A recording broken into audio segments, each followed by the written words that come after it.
Hello everyone, I'm Adam Guys. I'm the Greens candidate for the state election. It's a great pleasure to be here tonight. 3 minutes doesn't give me much, so I'm going to talk very quickly. I'd like to acknowledge that we stand on Widgeable, Wyable land and pay my respect to elders past and present.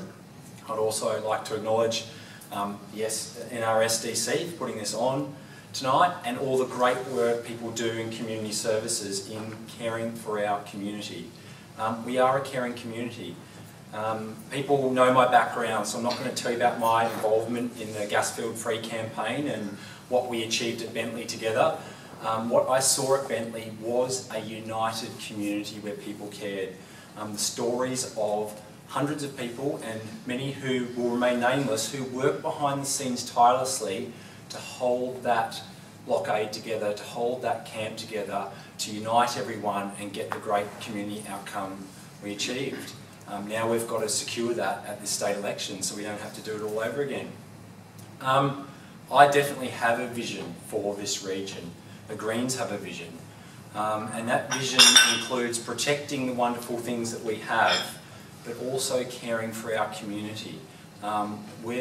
Governments love throwing money around at election time to build roads and hospitals and schools, bricks and mortar things, but they fail to invest in people, they fail to invest in community services, and they fail to support the people out there every day on the front line, caring for the most vulnerable, caring for those that need it most. So we need to talk about things like an integrated public transport plan, where we had our train line removed from us and we've had no investment in any form of public transport in the Northern Rivers under any of the previous governments. Our region's crying out for it. Public transport is a social justice issue. It gets people to healthcare services, it gets people to work, it gets people to leisure, and it gets people out and social. And fundamentally we need that. We've got a complete attack on domestic violence services, family violence services, with threatening of refuges closing down, and it's only been by community effort that we've secured them to stay. The Greens have a plan to fully fund refuges and preventative services so that we don't have to live with violence and we don't have to live in that sort of community. We're an inclusive community. We are loving and caring of each other. We've got a large LGBTI population, we've got a diversity of people here, we accept refugees, asylum seekers with open arms. We do it well, but we need the support of our governments, who's very Sydney focused and very big business focused, to actually lend a hand up here where we need it most. We need social housing. Fundamentally, we have got no action on this government on affordable housing, and that applies to people at the poorest end of the spectrum, but also just for first home buyers to get into the market. What we've got is a speculative property investment boom in Sydney that's forcing young people, but everyone who's not a millionaire or on a double income, $100,000 a year, out of the market. We need to fundamentally address this. We need to level the playing field so young people can get into the housing market, but provide the social housing we need to house people. Housing, in my opinion, and people I talk to, has to come first, has to be part. It's the centrepiece of healthcare, of having a home to go to work, of being connected to community. We've got a housing crisis that we need to address. And we've got a growing homelessness population in the Northern Rivers, and with government bonds at an all-time low, with low interest rates, our government should be investing in public housing and low-cost affordable housing. The Northern Rivers is a great place for it.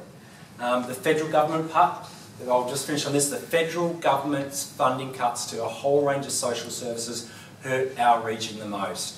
The Liberal National Party are focusing on the big end of town, supporting them and failing the most vulnerable. We have a chance this election to send a loud, clear message to both the state and the federal government that we won't put up with it any longer. We can do things differently, we can unite together and look after our community. Thank you.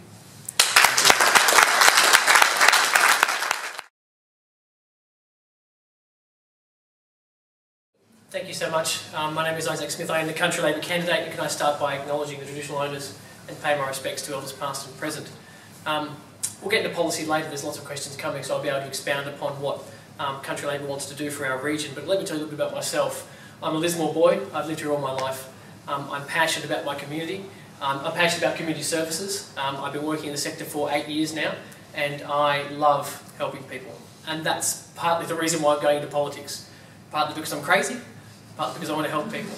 You need both of those things to be a good politician, because only somebody who believes they can change things for the better should put their hand up for such a difficult job. So I'm a father. My wife Denise and I have 4 kids. My son Ryan is about here now. My daughter Amber's here. Daisy's here and Joe's here. I go by that because it's easy than trying to remember ages. I can get that though. I've got a lot of stuff in my head at the moment.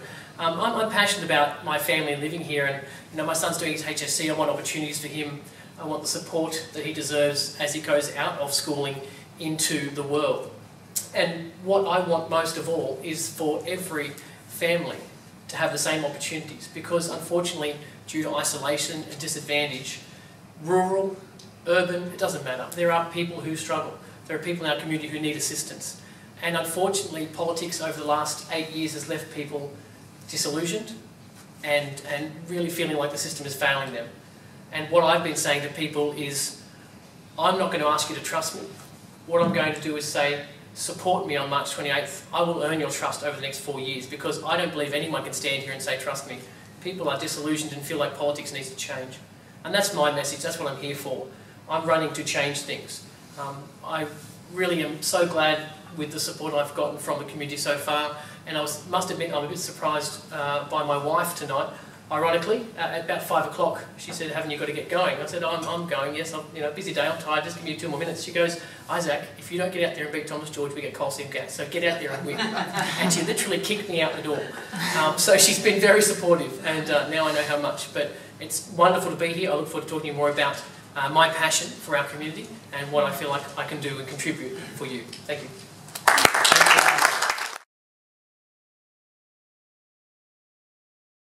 First of all, thank you, Tony, for inviting me to this forum, and I'd like to acknowledge the elders past and present. And just present myself very quickly. My name is Giampiero Battista. I was born in Italy, Milan, and moved to Australia, Lismore, directly in 1994.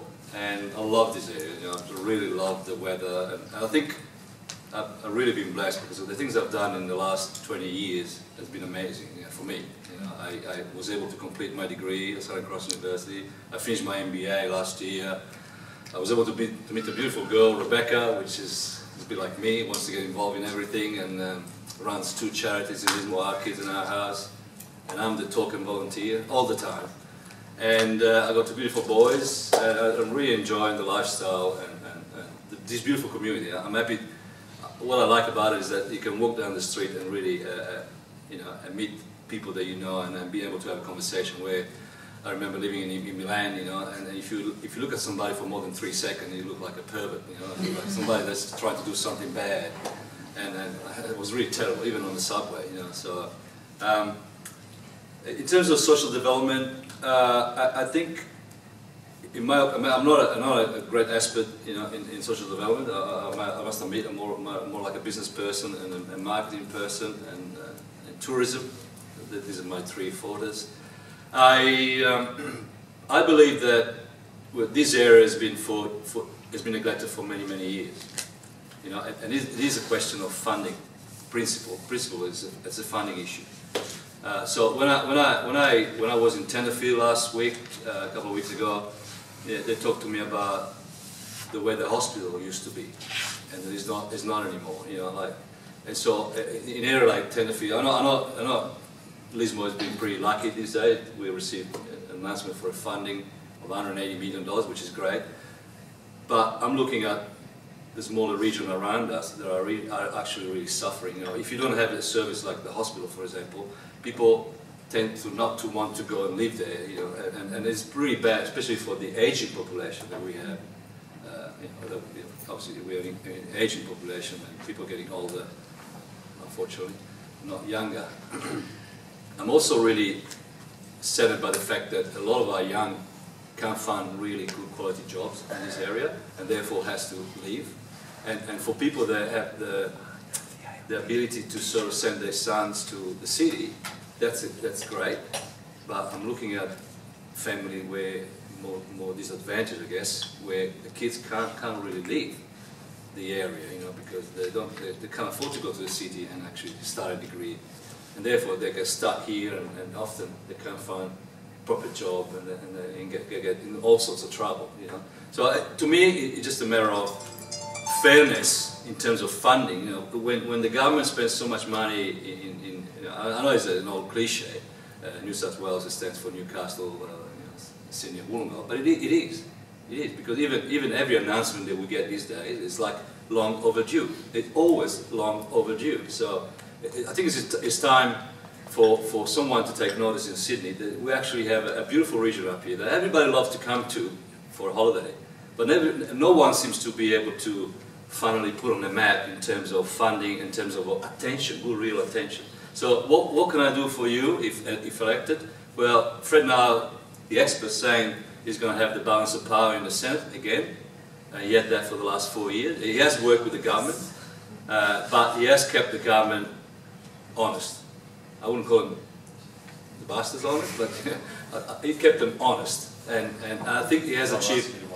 Yeah, he has achieved a lot of things for our communities. So, for example, stop smoking in public places, for example, and stop smoking advertising in newspapers. That's why they don't like it that much. Anyway, so that's what I can do. Having the balance of power and having a member from the CDP here in Lismore, I can achieve a lot of things for you guys. So, thank you, Sean. Thank you. My question is actually directed to the audience. I'm wondering how many people here feel insulted by the fact that our sitting member is not here at a Meeting Candidates meeting in the heart of the electorate. That was, I think, 100% of the audience.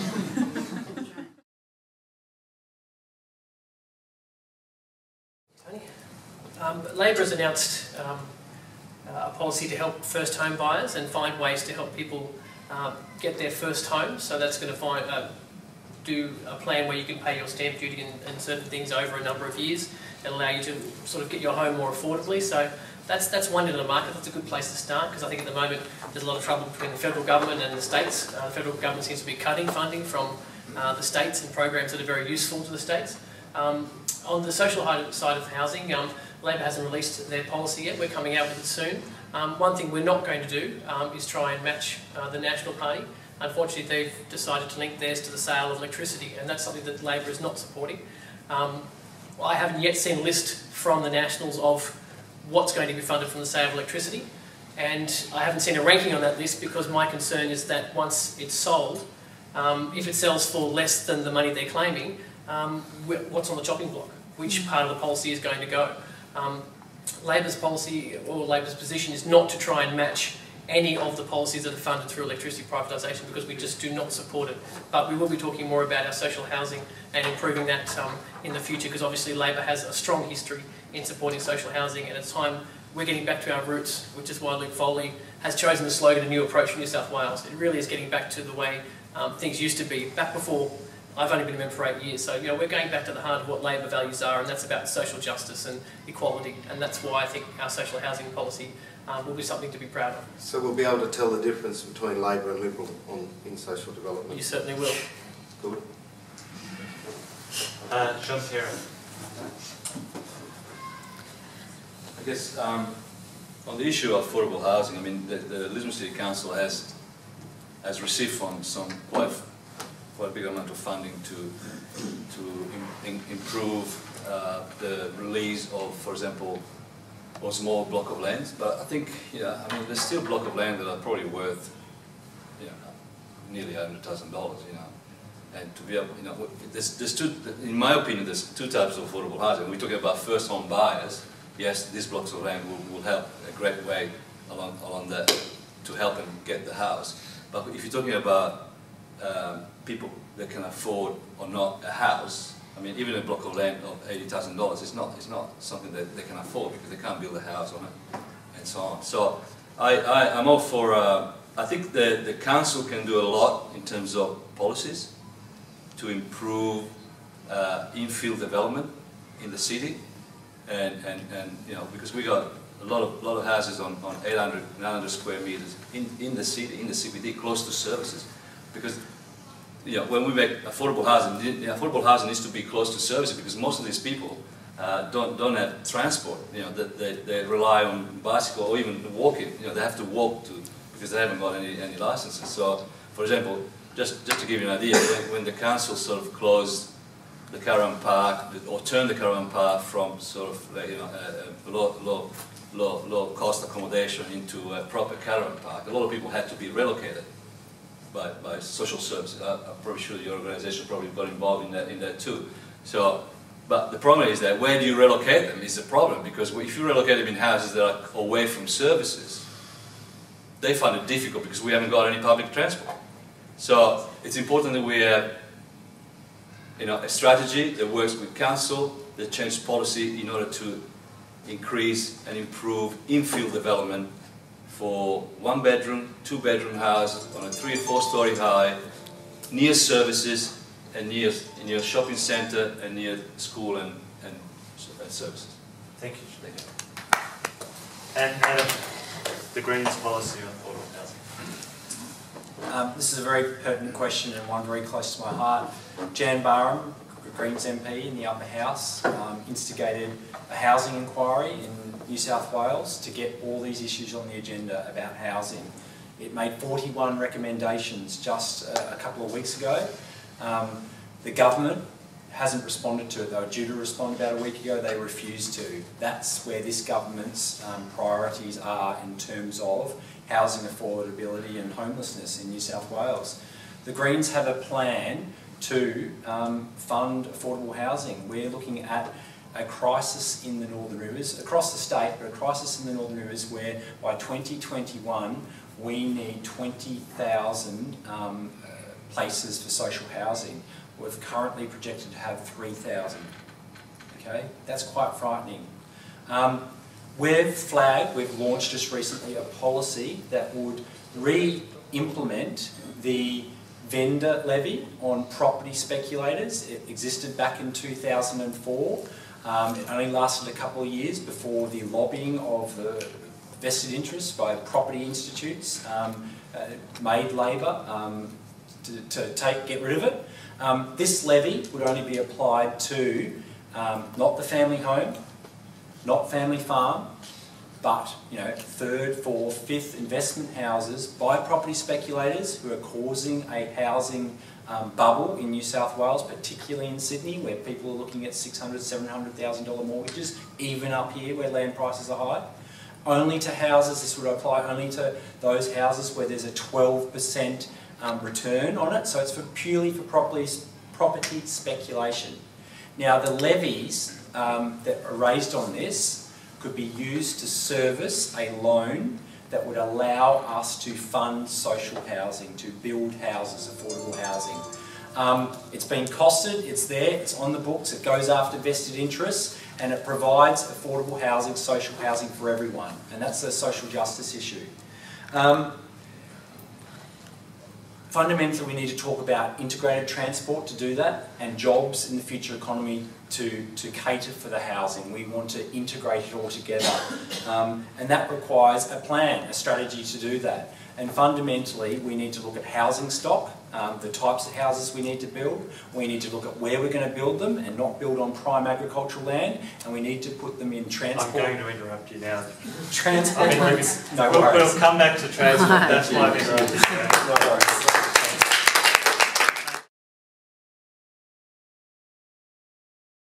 The problem is that I don't see any division, to be honest. As a Christian, I love everybody. All right? The problem is that I believe the changes to the marriage definition between a man and a woman are things that I don't particularly like. So as adults, we need to sit down together, face to face, and have a good conversation rather than have a shouting contest.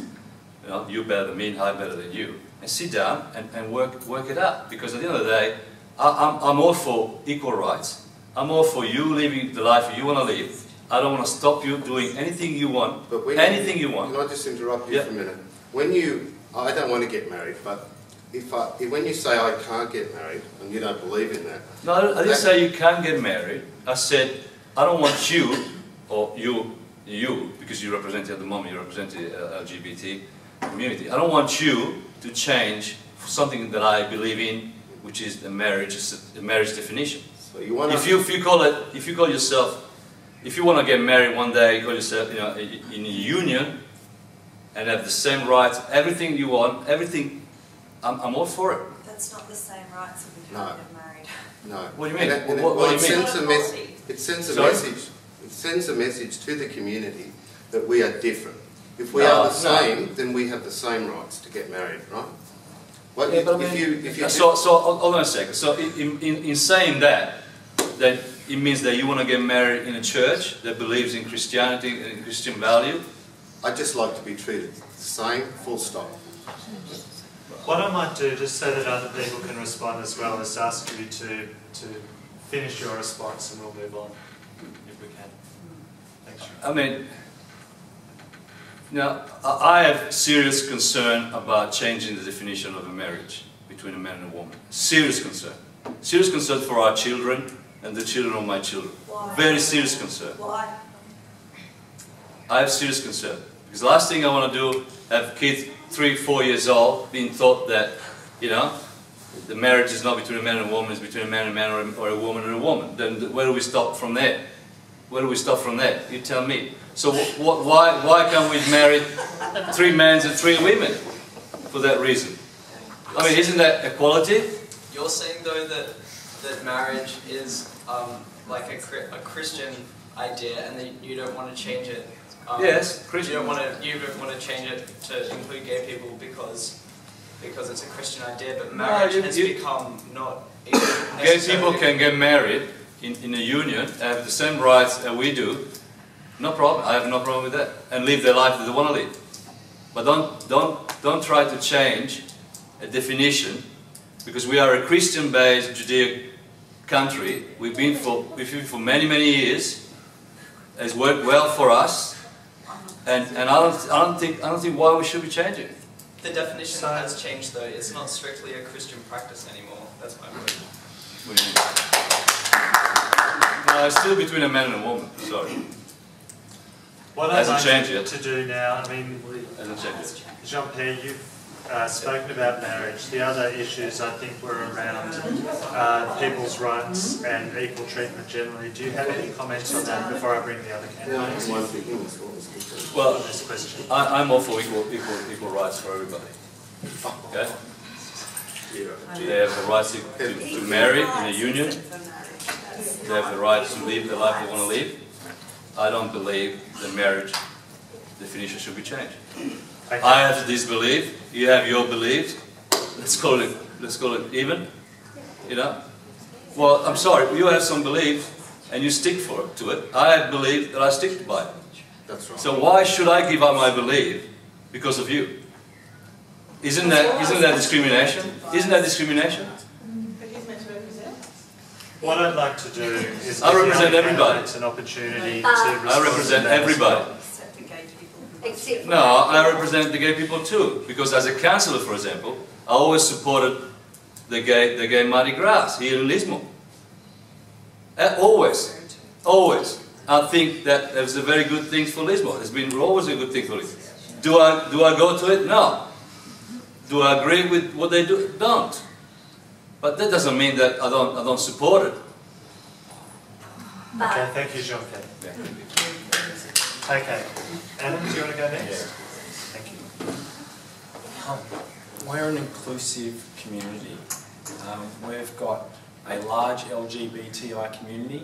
We're the Rainbow region. We're known for our celebration of who we are, of our diversity, and that's a good thing. And the Greens fundamentally support that. The Greens support the diversity. We support marriage equality. We're unequivocal about that. The population, the majority of Australians support marriage equality. There should be no discrimination based on a person's sexuality, their gender, their socio-economic background, etc., the colour of their skin. That's what our laws should be based on. fundamentally, there should be a separation between church and state. That's what our laws are built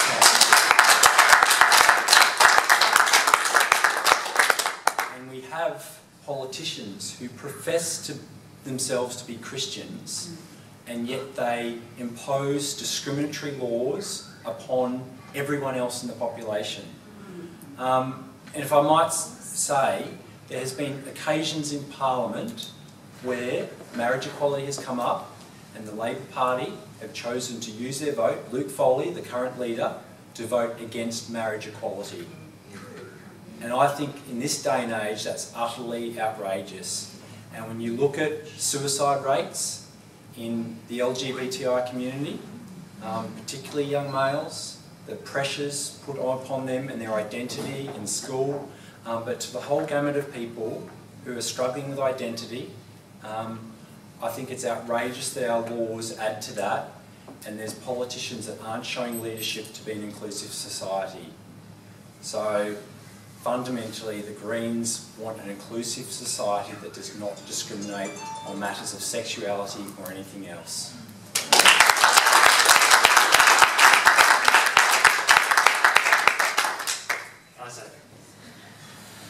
I'm very happy to stand on my record on this. I've supported equality at Lismore Council whenever I've had the opportunity. I've spoken out in support of individual rights and those who I feel are misrepresented in our community. So I know Alan brought it up, Luke Foley had voted against in the past, but he has changed his mind. He was very clear about that. He has weighed that up. And I'm hoping it's the influence of members such as myself who have aided in that. Because to be honest, Luke's actually a bit behind his denomination, because the traditional denominations are actually very supportive of marriage equality, if you look at Australia and the statistics that are coming out now. So I have lived in Lismore all my life. I've been surrounded by an amazing diversity of people who I love immensely. And I am proud to represent every one of them, and will do absolutely everything I can to support equality across the board, because that is at the basis of social justice. There is no social justice without complete equality. Thank you.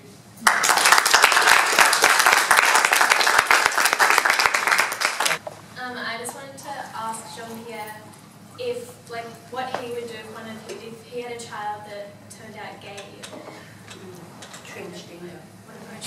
I got a brother who's gay. And if they one day had a desire to get married? Maybe, probably, yeah. What would... I don't mind if they get married, but I don't like to change the definition of marriage between a man and a woman. If they want to get married, by all means, I'm happy for them to be united in a union and have all the rights we have as people. I think that's fair. They should have all the rights. But I don't like to change the definition, because when you change the definition of marriage, then all of a sudden there's a lot of unintended consequences that you need to think about it. For example, at school, you won't be able to teach that there is a king and the queen, because otherwise you'll be discriminating against gay people. So, well, it is true. It is true. Part of the curriculum will have to be changed. Otherwise, you know, people will complain. If you are a gay teacher and you're teaching at preschool, how would you feel that if everything is in front of you is presented as a union between a man and a woman? Don't you think you'll be protesting to get that change? Okay, look, before we... Well, you don't even think about these consequences. You never think about these. But think about it.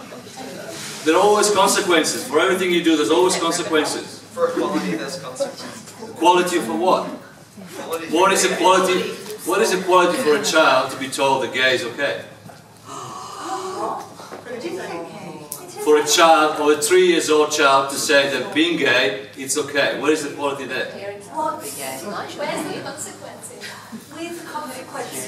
What we might do, just because I'm really conscious of the fact that we need to post this and get clarity. But the child doesn't understand. A 3-year-old doesn't understand what means being a gay. You can't tell me that a 3-year-old can understand what gay means. No, so you don't bring it up. Ah, you don't bring it up. But what do you mean you don't bring it up? yeah. So you don't teach anything about gay marriage until they're 6 or 7 or 8? No, but No, this is what you just from said. a child's point of view, Yeah. marriage is between two people. they don't need to know it has to be just a man and a woman. In that kindergarten, there could easily be children who's got 2 mothers or 2 fathers. Fair enough. Yeah. 2 people. 2 people. By saying marriage is between a man and a woman, you are denying those children their family, Yeah. which is equally valid. Well, that's 2 people that God created. Yeah. Yeah. That's your point, Who yeah. created children. Is there any, do you have anything that you want to say on that, Jean-Pierre, before I just ask the No, other two no, it's candidates interesting just that this briefly? is about the state election, you know, and I understand. I'll represent, no matter what, I represent everybody in the community, whether you different color, different sexuality, or different economic status. Such as that doesn't matter really. I am your representative. Okay? There are things that I value. There are things that I'm pretty particular about it, and these are my belief.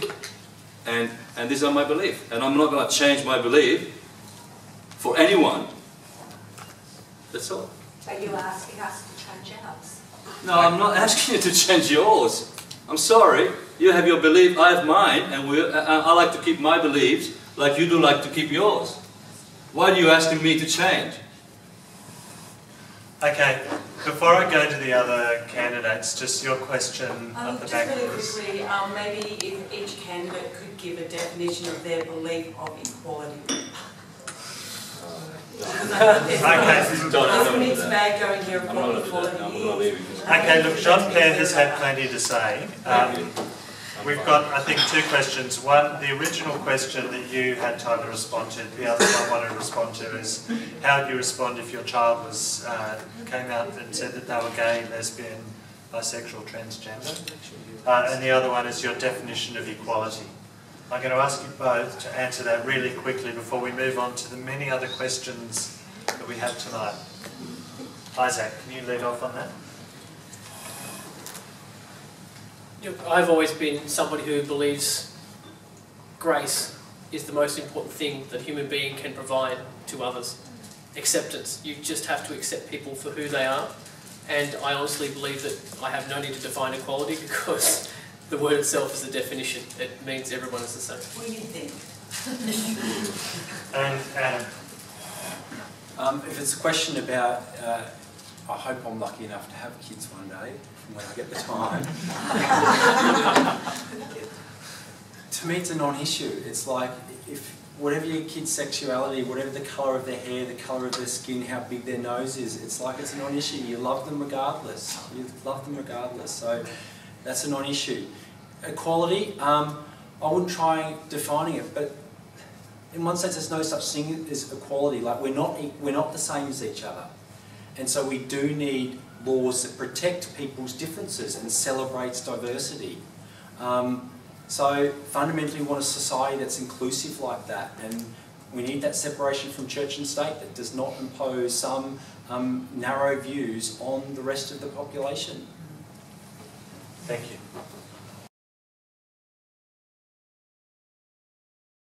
Issue close to my heart. I think one of the first actions, other than fighting against coal seam gas for the past 3 years, was to support the community's call to maintain the domestic violence refuge here. There was a threat about mid last year that it was about to lose funding. The community rallied to outside Thomas George's office to call for it to be maintained. Only through that pressure has the government capitulated and found what is later revealed to be essentially hush money to maintain the refuge's funding till, mid-2016. Now, this isn't sufficient. We had on Australia Day, domestic violence, family violence recognised as an issue of our times. And fundamentally, we're seeing the government turn its back on funding these services that protect women and children and preventative services that are attached to it. They're turning their backs on it. And fundamentally, the Greens support an investment in domestic violence refuges, in keeping them open. But not only that, in all the preventative programs attached to them that have been defunded over time. I did visit the refuge just the other day, and it was a great pleasure to to learn about all those broad range of services that these institutions offer. They're not just bricks and mortar, they're not just buildings. And there's been a huge rallying campaign across the state to maintain funding for them, but also to put family violence first and forefront and talk about preventative programs, school programs, programs with men to address a root problem that going around this entire electorate, Kyogle, Nimbin, Tenterfield, Mooloolaba, Lismore, all this is apparent there, and we fundamentally need to make this a priority in the way government allocates resources. Thank you.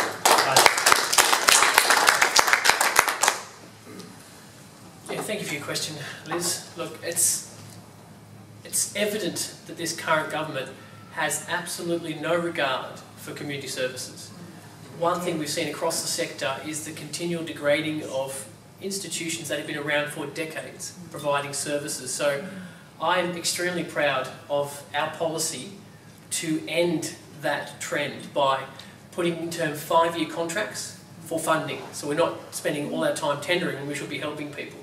You know, we're going to actually stop private tenderers entering into the community services market because people should not be making money off those who are suffering. And we're going to make sure we also fund domestic violence. So our policy was announced recently. So $14.5 million, $10 million of which will go to refuges across the state, including the Lismore Women's and Children's Refuge. And we're also going to take some other steps like beefing up some of the legislation around protection. So when you take out an AVO or when you're in the court system, you're protected. You know, these things need to be put in place. I'm also proud of the fact that we're going to actually establish specialist courts to address domestic violence and sexual assault issues, because these are things that you don't want to spend a year of your life waiting around to decide and working through the system. They need to be addressed quickly and get these people moving on to a better part of their life. When I was there at the refuge, you can't help but be moved by the stories of the women telling you how fortunate they were to be there.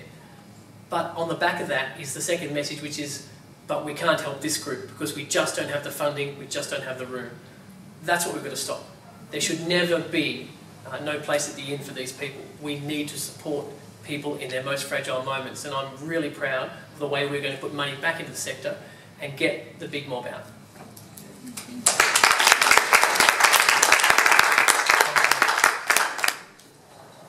Thank you.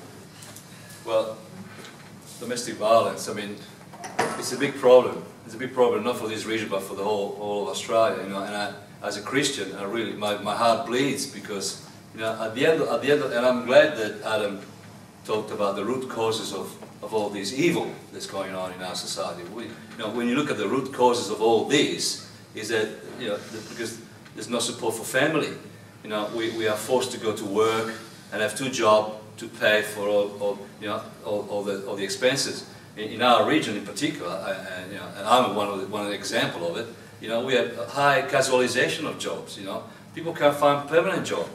Even council, you know, put people on casual jobs. You know, a university use this casualization, you know, of employment, which is abused, in my opinion, to the nth degree. So people are forced to go out. They can't look after their family. You know, and there's a lack of or a diminishing of central value of family and family relationship. And who's going to teach the kids that are growing up? The school? The school can't do that. You know, the kids go to school. You know, and you know, teachers are abused by the kids in school. So that no one teaches them that the respect. There are boundaries and the value that I'm abided by, you know, as a Christian. So Sorry, yeah. with all due respect, Yeah. I'm not sure that's where domestic violence breeds itself. No, I agree. I agree. I'm curious to know what your party might be thinking about in relation to how to look at this from a community-based approach rather than just a value-based approach. Well, certainly there needs to be more funding coming into this region, and realistically, you got to think about your chances that you have with somebody that, with one of the major parties like the Labor and Green Party, and somebody like me that has got someone like Fred in the upper house we could be, again, have the balance of power. So, you know, I'm all for more funding, I'm all for retaining the services, and I will fight to get more funding, not just for domestic violence, but for the things that I said before, you know, a better deal for the Northern Rivers in general, on all things.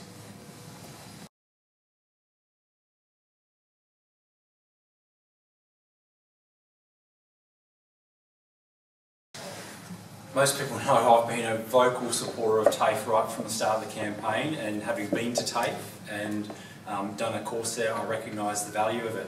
TAFE is the backbone of regional vocational education. It's been around for 100 years, it's done its job amazingly well, it's full of great staff, and it caters for a broad range of people, people from all walks of life, whether they're young, old, whether they're Indigenous, from different language backgrounds, with different learning abilities. TAFE does it well. It's holistic vocational learning, hands-on. And it's not just about second chances. It's about first chances, third chances, it's the whole gamut of people. And it's fundamental to providing the education we need to be giving in regional communities to cater for the renewable energy future revolution that we need to be preparing for now, training up trainees, tradies, etc. to get jobs in local areas, in sustainable agriculture, which this region is known for and does so well, in hospitality and services, which once again is, our region relies on that a lot, and also in all those certificates and qualifications that people need just to get out and get a job. Not only that, it's holistic education. There's not many other institutions that do that well. And this government, the Liberal National Party government, are looking to privatise it, looking to throw TAFE to the wolves and compete in a competitive funding market, a privatised model, where TAFE has to bid for courses. So we're going to see, we've already seen funding cuts to TAFE, and fundamentally that's going to hurt our region the most. Regional areas is going to hurt the most. The Greens have put up bill after bill in Parliament to save TAFE, to stop these funding cuts, to fund TAFE properly. Investment in TAFE is an investment in the community. It will lead to a more productive economy, like the neoliberals speak, but it will lead to greater educational outcomes and opportunities for people in our electorate. Thank you, Adam.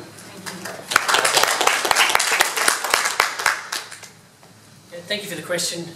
TAFE is one of the probably priority focuses for Labor because we know it's been gutted over recent years. Unfortunately, over the last decade it has been diminished, and that needs to be reversed completely because it is one of the most important training institutions in regional Australia.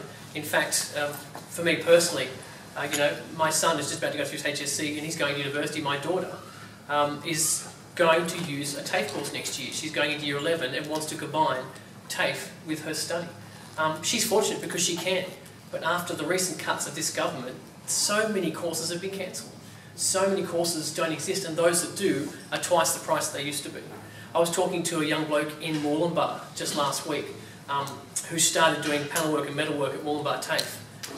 He started there. I say he started because halfway through they cancelled the course at his TAFE, and he had to go to Lismore to finish his course. And he was the last person to graduate that course in Lismore before it moved to Wollumbar. And that course has just been privatised in Wollumbar. It is no longer offered at Wollumbar TAFE. Even out at Tenterfield, I was talking out there to the farmers, and they were talking about wanting to train up young people in agriculture. The only course you can do in TAFE in Tenterfield is a Cert 2 in agriculture, and it only runs if they get enough people. Why wouldn't Tenterfield be emboldened and funded to run courses to promote agriculture in what is a prime agriculture producing region?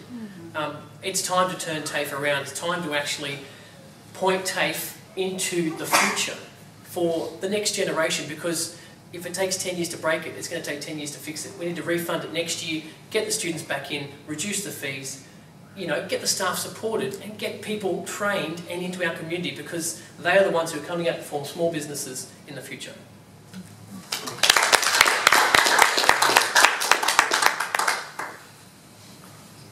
Well, the CDP is against any more cuts to TAFE, But we also have to be realistic and look at the reality. I mean, Isaac spoke about Tenterfield, you know.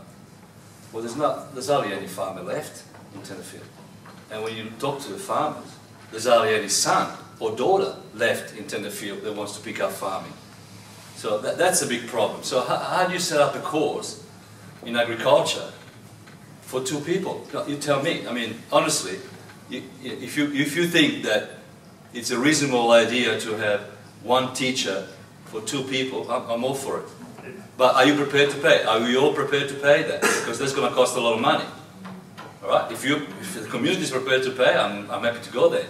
But we need to be realistic about what can we afford, and when the number of people. I was a teacher at TAFE. You know, I was teaching barista courses. I was doing restaurant supervision, and I loved it. You know, the kids there were really good, and I could see how they were learning slowly and surely, and they were getting some. Actually, one of my friends became a barista later at university in the campus and the library coffee shop, and I didn't even recognize him, but he was one of my scholars, I guess. So the idea is that, you know, no more cuts to TAFE, but we need to look at what courses can be reasonably be kept for the number of people we have.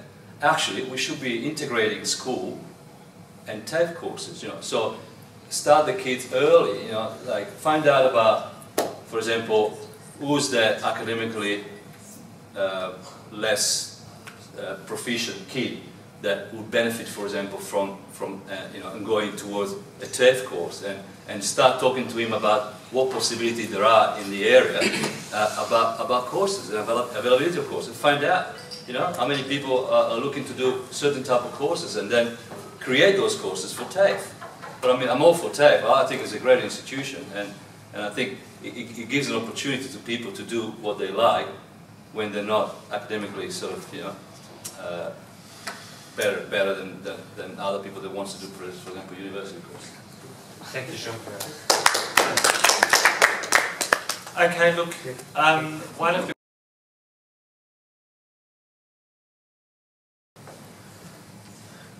Great question. Look, this is my wheelhouse. My day job is at community transport. I spend all of my days getting 5,000 clients to 920 destinations, using 150 workers and a fleet of 40 vehicles. That's my day job. That's big.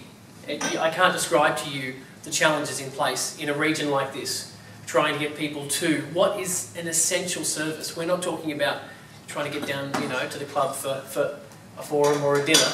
We're talking about getting somebody to a specialist, to a hospital, to a GP. We take people to support groups. We take people to events, social events, shopping. We're talking about the things that people need to do. We were involved in the Sustain Northern Rivers Transport Plan, and I'd love to stand here and tell you I've just announced $3 million, but I haven't. But what I want to do is fight for it, because we need to take the next step. We have the plan. We're sick of governments developing plans. You know, what I'd like to see a future Labor government do is take the plan we have. It's a good plan. It's detailed. It's actually been really well constructed around the research. It just needs to take the next step. And what we need to do in our region is find a way to drag dollars out of Sydney, stop big tunnels being built and 8-lane bitumen freeways being put through somewhere in Sydney something, you know, and make them realise that we have important things happening in our region that need to be funded. We need to get a voice back in Sydney again, because that plan will work if it's funded. We need to take the next step to do some more research, to look at the data that's been collected and work out the best way to implement public transport and transport systems across the whole Northern Rivers. And that would be my commitment over the next 4 years, starting on March 28th and 29th, sorry, March 29th, I can't start on the 28th, I'll be busy. On March 29th would be to commit to doing that, because if I'm successful on March 28th, I won't have my old job on March 29th. So I want to start again and continue the hard work I've been doing in transport over these last few years and make a difference for our region.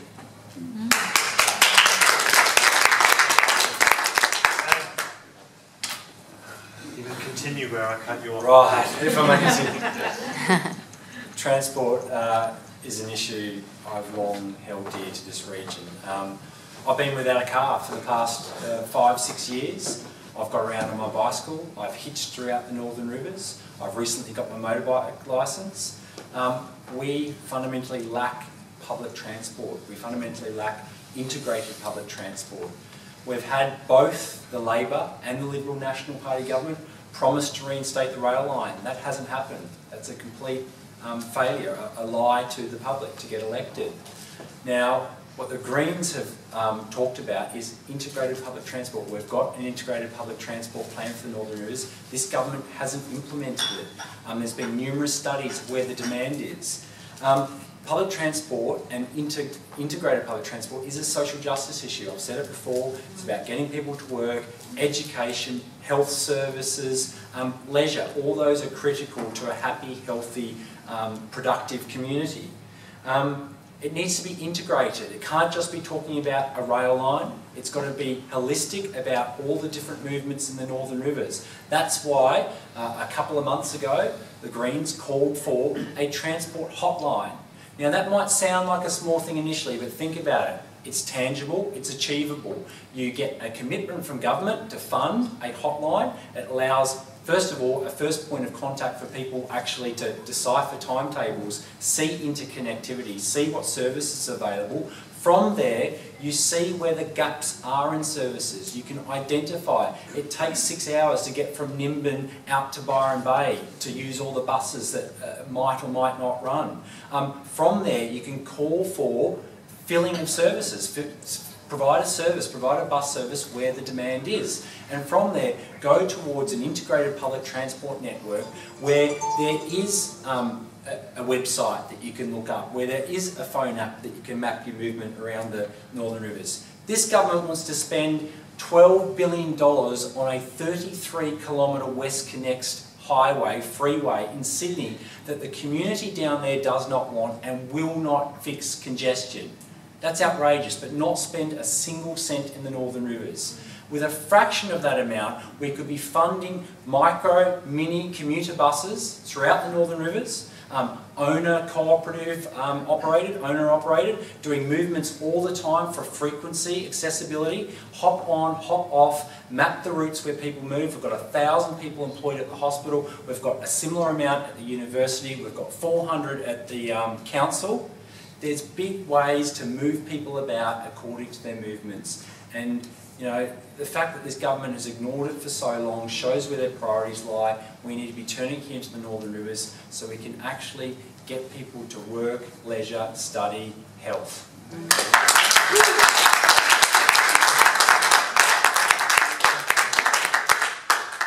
Well, I guess the plan, I read the plan, it doesn't go far enough, in my opinion. We have 13,000 cars coming from Ballina every morning, and probably a little bit less from Bangalore and Casino. You know, well, I think there's a role there for council as well to sort of set up some public transport services between the two cities, to try to alleviate the number of cars that are moving from one town to another. On the issue of transportation within the city, because that's one big problem, is that we have a lot of people living in Gonalaba which are without cars, that it takes the whole day by the time they go down to the doctor in Lismore, down the CBD, to get back home. So we need to, I agree with Adam, we should have some smaller buses and more frequent buses, especially between Gonalaba and Lismore.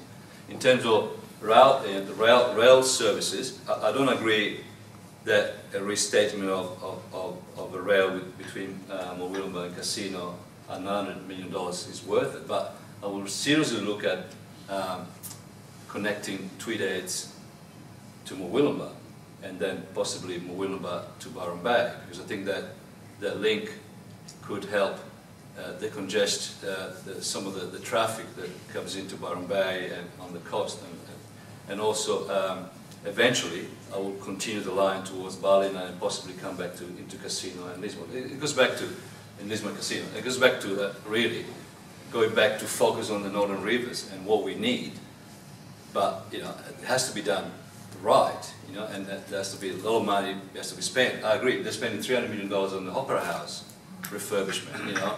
I mean, how many subscribers there are I mean 5,000, I mean 10,000. I mean, they're $300 million for 10,000 people. Where we have 110,000 people or more, 200,000 people here.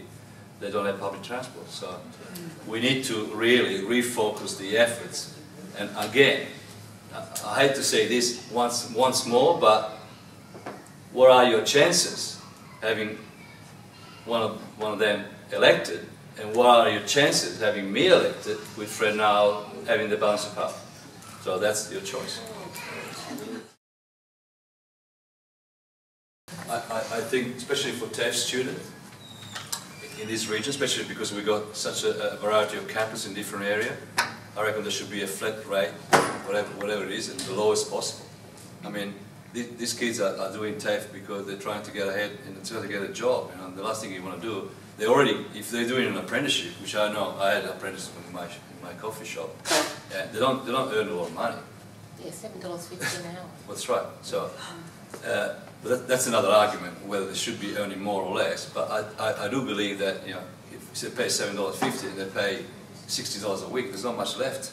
You know, what is the incentive for them to go and actually learn something instead of going surfing and getting the dollar?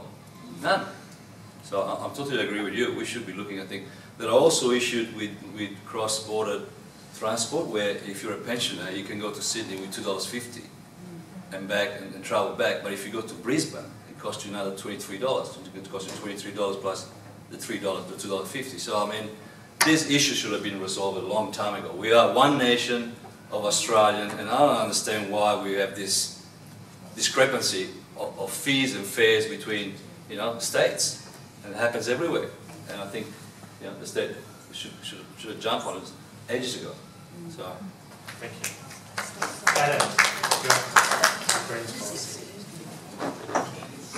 so, thanks for the question, Vicky. That's certainly not affordable. It's not affordable to an area where we've got a large low-income population, a region which we rely on cars for.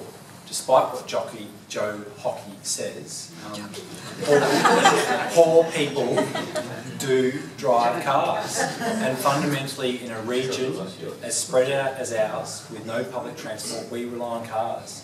And you can't expect, first of all, young people to have the incomes to afford a car, let alone deal with the danger of our roads in the bad state that they are, to deal with late night driving for shift work, which there's a predominance of in this community, and the weather conditions that we face. It's not acceptable that those fares are charged. When you have in the cities red tickets and concessions for pensioners, where you can get $2.50 and go completely across the city, we need those sort of fares here in the Northern Rivers, and we need it to apply it to our youth and our young people trying to get ahead, get an education, get a job, work as an apprenticeship. And we fundamentally need the public transport that goes with that. It's an equity issue, it's a social justice issue, and if we want our supposed leaners to turn into lifters in this age of entitlement, where Joe Hockey and all the people in Canberra get to drive around in government taxpayer-funded cars, then fundamentally we need to help out our young people and the people in this region to get ahead.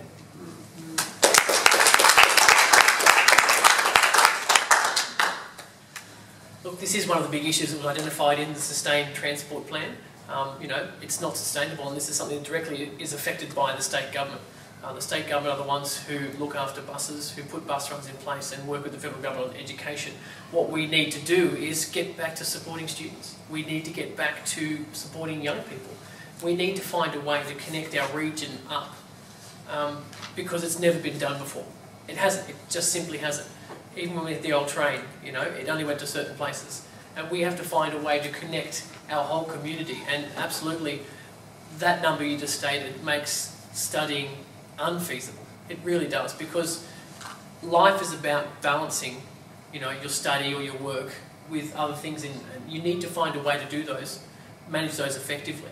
So I would really support any change to reduce fees, and I think the mention of the red ticket has already come up. Is something that needs to be seen as a priority for our region, to link us to communities of interest. So that's connecting us to the coast, that's connecting us to the Gold Coast and Brisbane, and it's giving people here the same opportunities that someone in Sydney would have.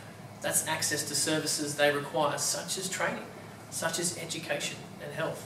So something needs to happen where our region is funded appropriately and we find mechanisms where the state treats us differently, because we deserve to be treated differently up here and we need more funding.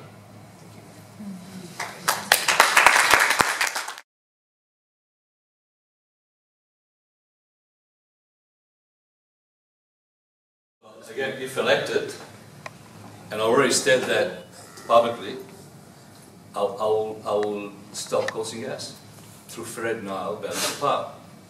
So the only hope you got for this area, not to follow on the same path of those community you talked about it, because this is that's what happened. The short-term benefit, and then after 2-3 years, devastation, because it's like there's nothing left once the workers are gone.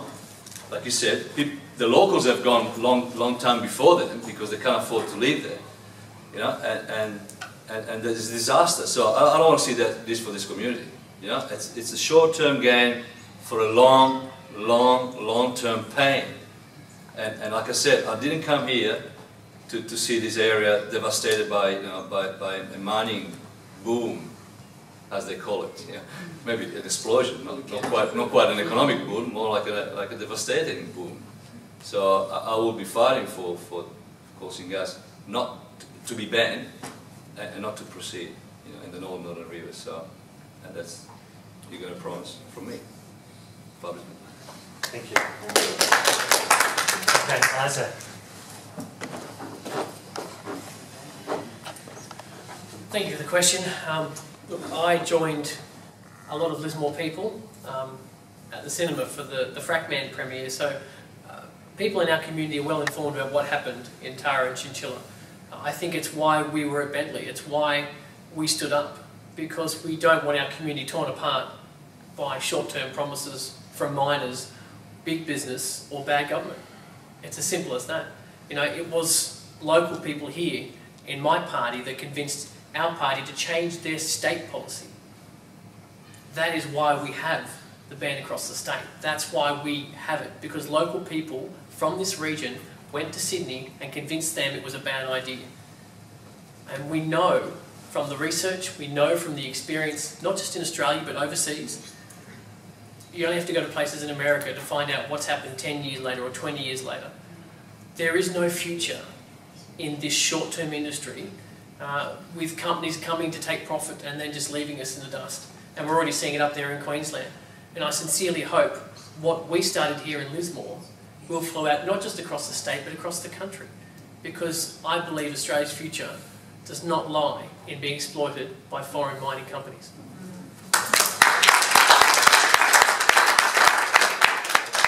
Adam, can you round that off for the Greens? Certainly can. Thank you, Charlie. Mining booms create a two-tiered economy, and they create winners and losers and create great division between the haves and the have-nots. And this community recognises that an invasive industrialised coal seam gas industry in the Northern Rivers would create social division, wreck our farmland, pollute our water and drive climate change. We don't want it. We've said that loud and clear, and now we expect our government to deliver on that. Your strongest vote on this issue is for the Greens. The Greens have a long track record on this issue. We've been there with the community right from the beginning, fighting to protect not only the Northern Rivers but the entire state from industrialised gas fields. The Labor Party is still taking donations from coal and gas companies, and they're not ruling out the rest of the state. Isaac uses the words of ban. That's not their policy. Their policy is a moratorium. And a moratorium comes and goes at the whim of an elected politician or government. So come after the election, let's see where it is. That doesn't apply to Gloucester, a beautiful valley full of great farmland, of tourism. Doesn't apply to the Pilliga, Narrabri around there in the Pilliga forest. Doesn't apply to Camden or the western suburbs there. We're unequivocally for a statewide ban. We recognise that the future is in clean, renewable energy, in our tourism industry, which we have such an opportunity for here, and in protecting our land and water for agriculture, which will sustain us long into the future. That's where we need to be going, that's where we need to be investing, that's where the jobs are, and we've got the vision to make that happen. Thank you.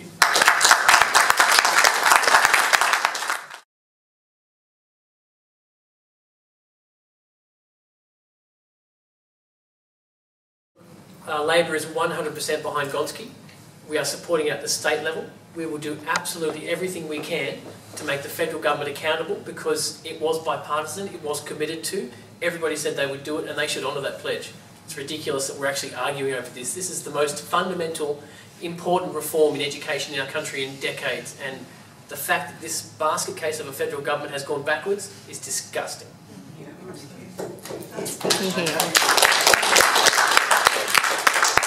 Extra points for succinct. Adam, what's your view?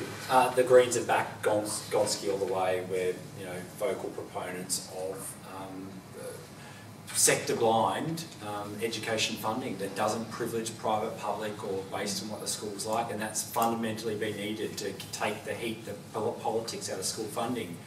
Might I also say that throwing all this money that you see in election time at new schools, that amalgamate new schools, etc., isn't a smart way to get educational outcomes. Fundamentally, it's about teacher quality, and that's where all the educational outcomes happen. We fundamentally need to support teachers doing their jobs, and that's where investment needs to be made. Thank you. Because otherwise I can't see it. Yeah, I totally agree with my two predecessors, so I definitely think that Gonski should be funded. I just hope that the federal government doesn't shift the costing to the state and ask us to fund the money that they should be funding. So that's my only problem. Well, because it could be a problem for the state then. But I hope that they stick to their deal and they continue to fund the Gonski and in the years to come. So.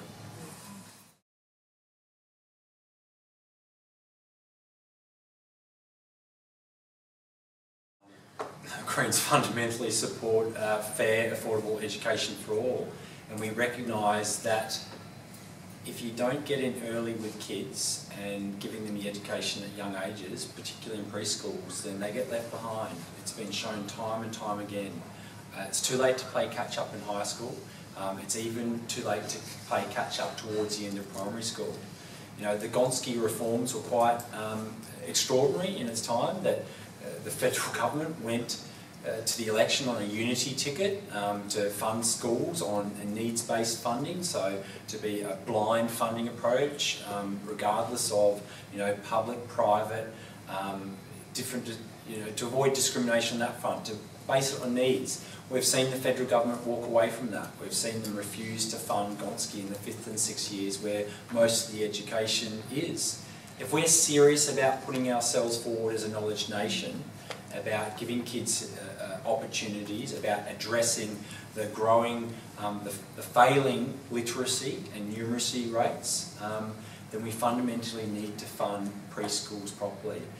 It's frightening figures compared to the rest of the states, how we're treating our preschools. There's great opportunities there. It would lift educational outcomes in primary school and high school if we actually addressed it at that early age level. It's an investment. Education is an investment. And it's a long-term investment that pays huge dividends, both socially, economically. That's what we need to be looking forward to. And there's ways, there's ways to do it. We need to go after the big end of town. We need to talk about how we raise revenue as a nation that doesn't kick the little person into the ground, that actually taxes multinational companies who are shipping offshore, taxes mining, goes after the big banks who are making super profits and giving bad financial advice. Let's not pretend we can't find the money, because we can certainly find it to give slush funds to other mates in big business. So let's address the inequity there.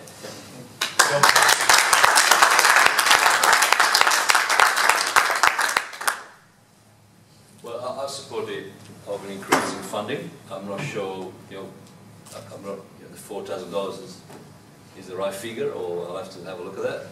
And but I definitely support increasing funding for preschool, because I think that fundamental in the child progress through school and further. So that's my position as a city Buchanan. Isaac. Look, as a father of 4, I've been to a lot of preschool fundraisers. I've been there cooking sausages or bring your dad to preschool day. It's something that is so important for setting your child up for those next steps, for schooling, for those opportunities. I would like to see more funding into the preschool sector. It has been a difficult time under the current government, and unfortunately with the changes that have come across from the federal sphere as well, we're just seeing a breakdown in systems across health and education. And I think that's one of the reasons why I'm so passionate about getting involved. As somebody who's been in local government for the last 7 years, I know exactly where the state government is letting us down, because you are constantly hitting your head against bad decisions. So I would really love to see more funding in the sector. I think it's quite clear from Labor what our policy is, because in our recent announcement about schools, we talked about all future schools that are being built to meet population growth need to include preschools, need to include before and after childcare. They need to include ways to cater to family needs outside of school hours. You know, so these are important steps, and I think it's really important that we focus on children at this stage and make sure people have those opportunities, because at the moment there's a real mix of private providers, NGOs, across the sector in preschools, and they're all funded inequally. Is that the right word? Inequally. So yeah, it needs to change, because you know, our kids are worth it. And as somebody who could watch each of my children go through preschool, develop year upon year, see the passion on a preschool teacher's face. You know, it's no coincidence, I think, that both of my teenagers did their work experience in the preschool they went through at East Lismore. I mean, that, you can't help but feel a bit of pride from that, because they want to invest back into what they achieve from that system. So, you know, I'm passionate about this, and I would just really love to see our preschools refunded.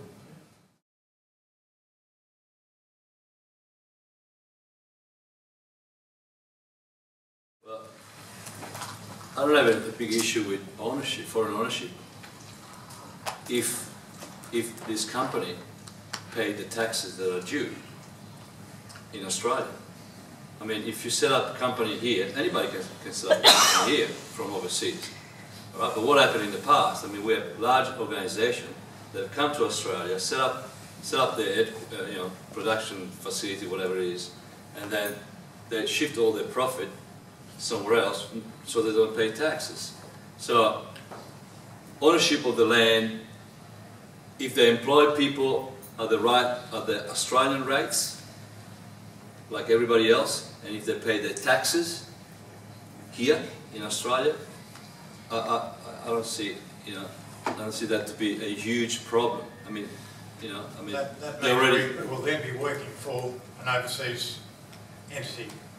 Australian workers will then... Yeah, well, they'll have to pay taxes here in Australia, right? At the moment, what happened is large organisations, including Google apparently, or Apple, they don't pay a lot of taxes here, because they transfer, because they're multinational, the global institution.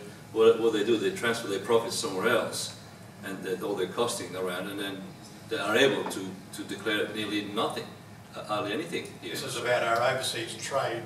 So selling our agriculture and getting a return for, and if it's made by an overseas interest, we don't.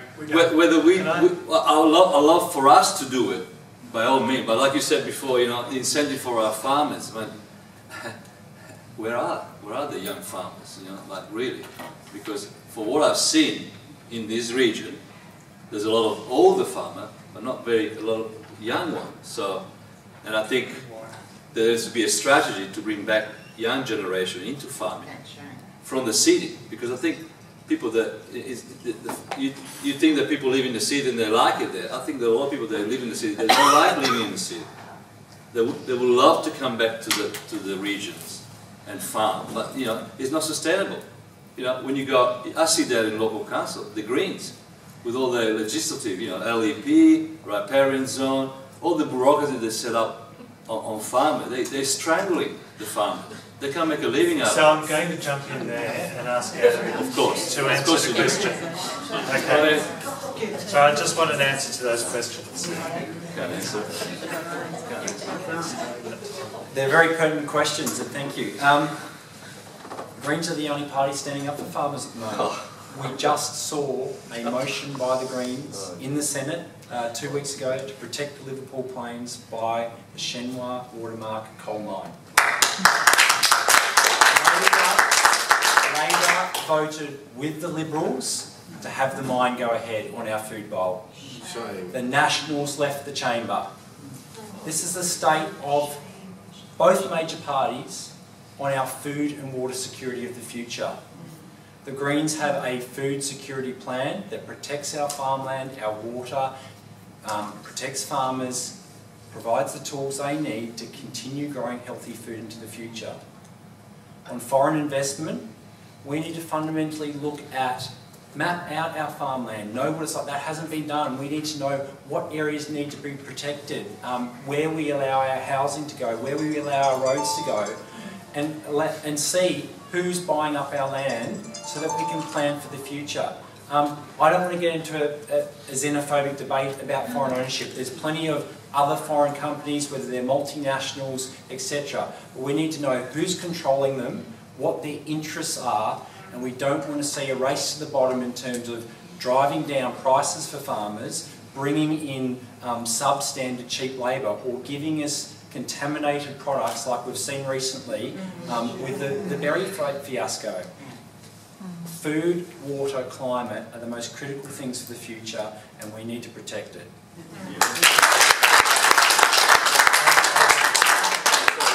On the issue of the Liverpool Plain, yeah. I'm totally against that mining development. I just want to make it clear, because I don't think I answered the question about the Liverpool Plain. Sure. I think it's a shame, because like you said, we need to protect agricultural land, prime agricultural land, against this type of mining development.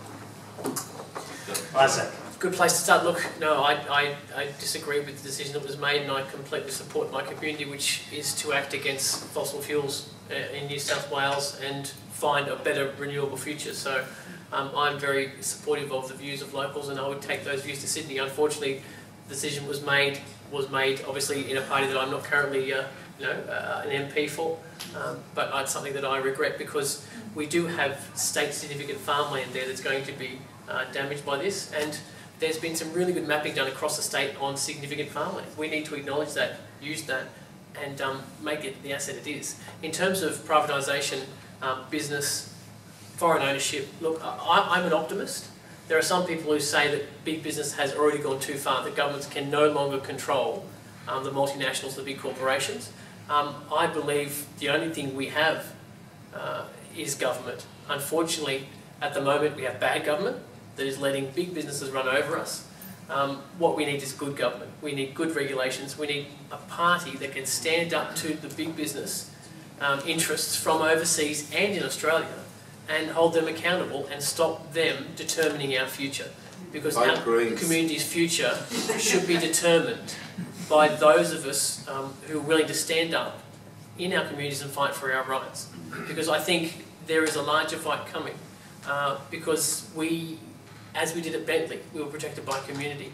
What we need to do is continue to rally, and as FRACMAN demonstrated, use our dollars on a local level and use our politicians at a state and federal level to find a better future away from the grip of big business.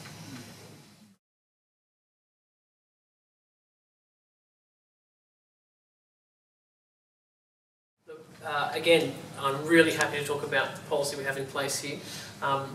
Someone came to me the other day and said Thomas George has committed $180 to building 3B. How are you going to respond to that? And I said, by actually putting nurses in the current wards and helping them to do their job. Our policy is to get the ratio back to 3 to 1. It's as simple as that. We're going to invest enough money into our health systems so that we have a patient to staff ratio of 3 to 1, because as you said, 7 to 1, 6 to 1, 5 to 1, it's not acceptable. No wonder people feel like the system is failing them. when we can't support patients adequately. So sorry, I've seen the policy from the Labor, and that's 1 to 3 in emergency departments. It's still reliant on this tool to work out that staffing. So it's not a guaranteed ratio. It's a step. It's a first step.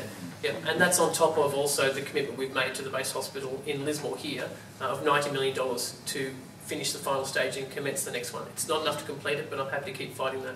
But I'm very happy to support the staff and improve ratios, because under local health boards, it's been a disaster. I'm sorry. And I completely support Dr. Chris Ingle and all of the staff that he's been working with. I support the nurses. I support all the ward staff. We need to stop privatisation of health, and we need to stop ratios getting worse. Thank you, Isaac. Adam.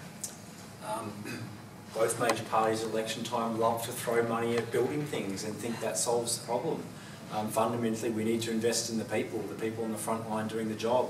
I talk to many nurses, healthcare, allied healthcare, doctors around the region, and they say the same. They're stretched thin. They're crying out. You know, the mental health care ward at the hospital has been under pressure for many, many years. Casualisation, turnover, the story's the same across the hospital section. You've got leaking roofs in the maternity ward. You've got rosters continually being watered down with full loads being taken off. The Greens fundamentally support fixed staff-patient ratios. Whether it's 1 to 3 or 1 to 4 would depend upon the different areas, but we fundamentally support the ability of nurses and all care to deliver it in a safe manner that puts quality patient care first and the safety of them and others.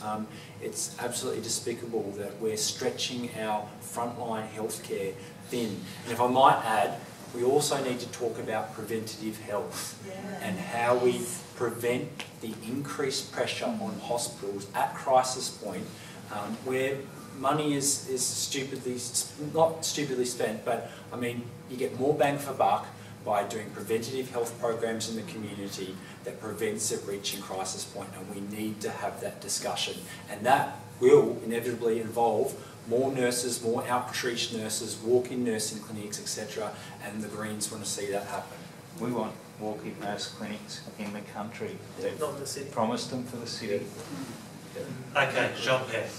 Well, I think the $180 million announcement was a good announcement. I think, you know, you can't say no, because I mean... You can say no because they want to sell our electricity poles and wires to give it to us. Well, it's not a sale. It's not a sale. Well, it's not. No, but we lose the income from that, so then they've got to tax it's a lease. They're leasing half of it, not the whole lot. So the sale is not a sale, it's a lease for 99 years, and they're leasing half of it. So the claim that we're losing 1.7 billion is not fair. John, the community don't want it. So how can you... Don't want the hospital? No, they don't want the power to be sold. Can I just jump in here and just ask whether Jean-Pierre can answer the question? We're actually out of time. Well, I'm trying to answer the question. They're diverting to another subject. On the subject of the announcement, I think it's good for Lismore. But what about your party? We're not talking about coalition. Well, we're talking about my party wants to see an inquiry done on how the cost of electricity costs are going to behave if we go ahead with the lease of the poles and wire. Because at the moment, everybody speaks about they're going to go up, they're going to go down, they're going to go stable. No one knows, because there hasn't been an inquiry done on how the price are going to behave. So the CDP and Fred now has asked for an inquiry to be conducted on the matter and find out. And not only we want to keep the prices the same, we want to keep the price the same for a very long period of time. Okay? If that is guaranteed by the inquiry, then we'll decide what to do. But you know, if it comes to that, I welcome the $180 million for Lismore and for the hospital. Okay, really quickly, because it's come up, I just want to see if the other two candidates want to have anything to say about the long-term lease of the poles and wires. Starting with you, Adam. Poles and wires are owned by us. They net us anywhere between 1.2 billion to 1.7 billion a year into the state economy. That's income, that's profit that can be used to fund hospitals, schools, bridges, roads, public transport. That's an ongoing revenue stream. Selling them will completely get rid of any opportunities there. Power privatisation in other states have driven up prices, they've lost jobs, and you lose control of the electricity network. Fundamentally, if we're to provide for a job-rich, clean energy future, we need to maintain control of our electricity poles and wires. So we remove discriminatory pricing frameworks that doesn't give a fair price for solar users. Thank you. Isaac, you have the last word. Look, the issue is about what the community wants. The community doesn't want privatisation. It's as simple as that. Nobody can tell me one thing that was privatised that improved. People are concerned across the board, from pensioners to young families, and we need to stop electricity privatisation, hospital privatisation, education privatisation, and the privatisation of our resources in the ground like coal seams, tight sand and shale. It should stay there. It's our resources. Get your bloody hands off it.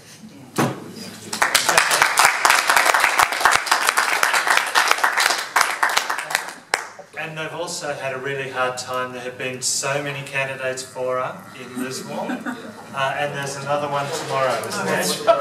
So good luck tomorrow. I hope you keep your voice. I hope the PA works.